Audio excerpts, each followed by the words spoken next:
Over the past few weeks, we've seen young Nigerians rise up with a courage never before seen in the history of our nation. They have risen up to fight against injustice, corruption, and abuse of power by the police. Although the Nigerian police has this official motto of "police is your friend," it has a notorious history of extorting, torturing, raping, and indiscriminately killing Nigerians. Young Nigerians seem to have now woken up to the fact that this cycle of impunity and all-round bad governance is not normal. According to the Bureau of Labor Statistics, Nigeria has an unemployment rate of 26%. Add the underemployed to that, and the rate goes up to 57%. In a country of 200 million people, 57% unemployment rate, mostly youth by the way, is terrible, and it is a ticking time bomb. This is not because the youth are lazy. Nigerians are some of the most industrious and enterprising people on the planet.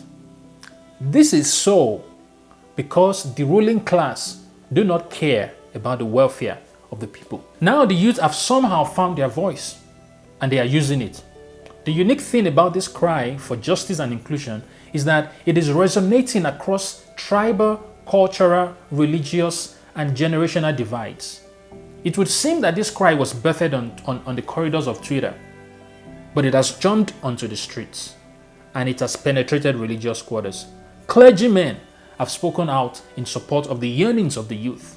With one voice, we have more power than any government. And so we want to see every single member of House on the Rock lending their voice, not to attack government, but to demand reforms. And we are starting with the Endsars movement. And I want to encourage all our young people, be resilient, have fortitude, be strong, stand by your stand.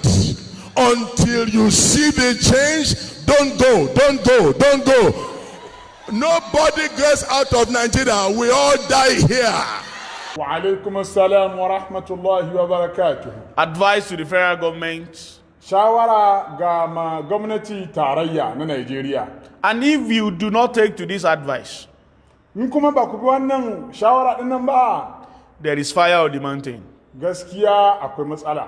There is indeed a fire on the mountain. Gaskiya akwai damuwa. We are not safe. Kai gaskiya dukkan mu gaskiya muna cikin matsala. You are not safe. Kuma ba za ku samu matsala din. Everybody is not safe. Duk gari, duk ƙasa, duk wanne ja a Nigeria muna da matsala. Kí ni wàhálà gan tẹ́ fi lè end in 20 The unity is palpable. The people are simply tired. The only other moment of unity that comes to mind, that comes close to what we are seeing right now, is when our national soccer team used to play. Back in the days, not now. In the early 90s when the Super Eagles were playing, people closed shop early. People left to work early just to go watch our boys play. Nigerian cities almost came to a standstill. Things were exciting. We wanted to cheer on our boys. We were united in one cause. But even that has been taken away from us by the constant cycle of administrative ineptitude at the National Football Federation. Only in Nigeria do you put a football player on the team, not because he's skillful, but because he's from a particular region of the country, and that region of the country must be represented in the national team. This is unfortunate. The ruling class and our political institutions have failed. They have failed to meet the expectation of dignity and betterment for the average Nigerian. The youth are jobless and unengaged. They can't see the future, their future. While the current protest started out as a call to end the rogue police unit, it is necessarily more than that. These protests are actually a cry and a call in the hearts of a people who have been oppressed, suppressed, intimidated, and disenfranchised for so long. It is a cry for a total reformation in the way and manner we've been governed, and we must see it for what it is. In recent days, people have pointed out the fact that this movement and this protest is leaderless, because there is no one person leading the charge who is interfacing with government. So I thought in this video we'll talk about why is the Nigerian Endsars protest leaderless, and what are some of the advantages and disadvantages of a leaderless protest. Before I continue, I just want to ask you to please tap the like button, subscribe to the channel. It goes a long way to support the channel. First, what do we know about leaderless protests? Around the world, leaderless protests have emerged at different times, drawing tens of thousands of people and in some cases millions to the streets.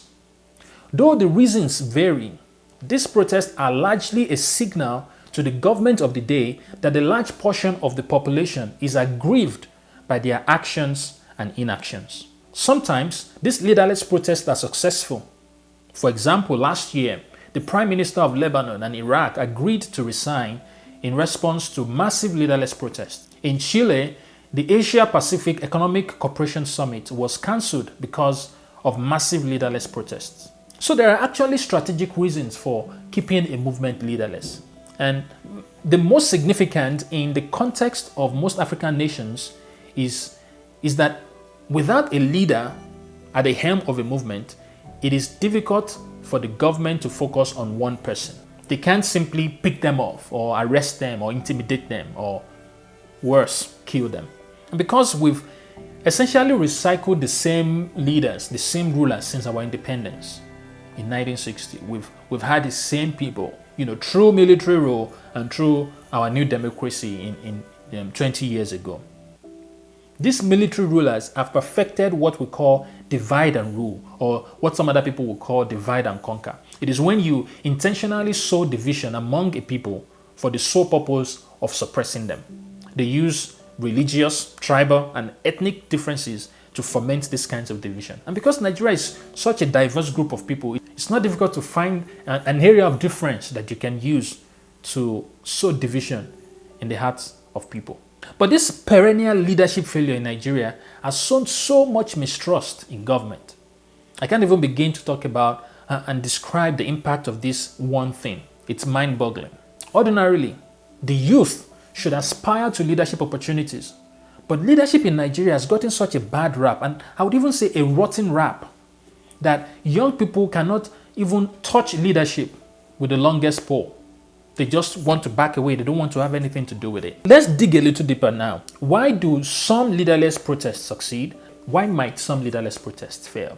Perhaps the one big advantage of leadership protests is that it is decentralized. And in Nigeria, we see that. It is happening all over the country, in all the 36 states, well, most of the 36 states. And people in each state of the Federation have a peculiar experience with Sars. And ideally, they can channel their anger and frustration and strategy appropriately based on their unique experiences. And that's a very good advantage of a decentralized protest. People can channel their anger, their frustration, and their strategy based on the experiences of the issue in their states. The second advantage is that leaderless protests are able to leverage the power of social media in organizing and fundraising. For example, people in Lagos can see what's happening in Kano in real time, and they can even send help in terms of sending ambulances and other supplies. And the most important in a leaderless protest is that no one person can be bribed, no one person can be harassed, no one person can be intimidated. And if you kill one person, you don't quench the energy of the protests. Now, leaderless protests have a lot of good things going for them, but they don't come without their flaws. And the most important flaw in a leaderless protest is that by its very definition, it's not sustainable. Leaderless protests are not sustainable. Yes, organization is there and things seem very organic, but a leaderless protest, a leaderless movement, by its very nature, is bound to fizzle out. Leaderless protests can also easily lose focus. Already we are seeing that in Nigeria. Some people are calling for a regime change. But that's not what we need in Nigeria. We don't need a regime change. We just need the nature of the agreement between the people and the government to change. We just need things to work. Leaderless protests can also be hijacked by rogue elements. And we've already started seeing that happening too in Nigeria. Unscrupulous elements have started pushing their own agenda that is different from what the majority of protesters want. The minority are using tactics, like hiring thugs, They're using tactics not endorsed by the majority of protesters, even though it is decentralized. Already there are reports of harassment and theft and burning down police station, some vandalism and prison break and things like that. These kinds of reports of harassment and vandalism can discredit legitimate yearnings of protesters. So what must we do? We must pay attention to the dynamics of these protests. As many begin to incur more violence, we risk giving the government legitimate right to crack down on protesters. And the government will do that. And there's something I've seen going around on social media and on WhatsApp. People saying that if we protest for 30 days, the UN will intervene. That's not true. It's a lie. The UN will not intervene. Last time I checked, Nigeria is still a sovereign state, and we cannot bank on the UN to come and help us solve our problems. We have our work cut out for us. We must not let our strength become our weakness. I know many people don't like to hear this, but no one makes a machine without putting start and stop mechanisms on it. The power of our movement is the ability to start and stop. The test of our wokeness will be in 6 months' time if the government has not made good on any of its promises and is not seen to be consistently acting in good faith, will come out and protest again. That will be the test of our wokeness. That will be the test if this is actually a different generation of people. We must also find the balance between being too organized and being too decentralized. This is a tightrope that we have to find. When we are too organized, you lose grassroots support. And when you are too decentralized, there is a chance of losing focus. We have to find this balance. We also have to find a way to take our seat at the table. Protests don't change policy. Policies are changed at the table. In fact, protests really are just a tool to move an issue up on the political agenda.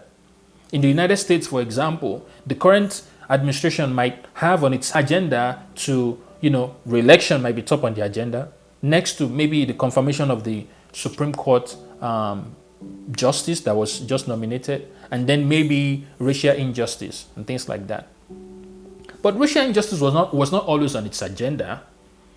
It was the Black Lives Movement, it was the protest and all of that sort of pushed racial injustice up on the agenda of the government. That is the role of protest. Protests inherently don't change policy. They just bring the government's attention to an issue that they may not be paying attention to. And once that is done, the next thing we need to do is then take our seat at the table. Minds are changed when people sit across from each other and negotiate. And finally, even in a leaderless movement, some voices rise to the top. We know some voices that have risen to the top in this leaderless protest. We must strengthen those voices. We must keep our eyes on them. We must protect them. And we must form a coalition among those voices. See, Nigeria does not really need a regime change. Nigeria does not need a change in government. We need a change in governance. We need to rethink the nature of the agreement between the ordinary Nigerian and the political class. We just need things to work. As we continue this protest, we need to keep speaking up. We need to Sars okay. We need to end police brutality. We need to end bad governance until we see the change that we deserve. We owe it to our children. We owe it to their children. And we owe it to ourselves to demand a Nigeria that works for everybody. And the government shall be upon his shoulder. His name shall be called Wonderful, Counselor, the Mighty God, the Everlasting Father, the Prince of Peace. Of the increase of his government and peace, there shall be no end. You see, the Bible recognizes that government indeed can be the solution, but it takes a different kind of government. The solution to our problems as individuals and as a nation is the establishment of the government of Jesus in our hearts. I want you to give your life to Jesus. Please say this prayer with me. Father, I acknowledge that I am a sinner, that Jesus died for me, and that you raised him up on the third day. Please forgive my sins. I accept Jesus as my personal Lord and Savior. I am born again. Amen. Congratulations and welcome to the family of God. Thank you very much for watching this video. I will see you on the next one. Bye-bye.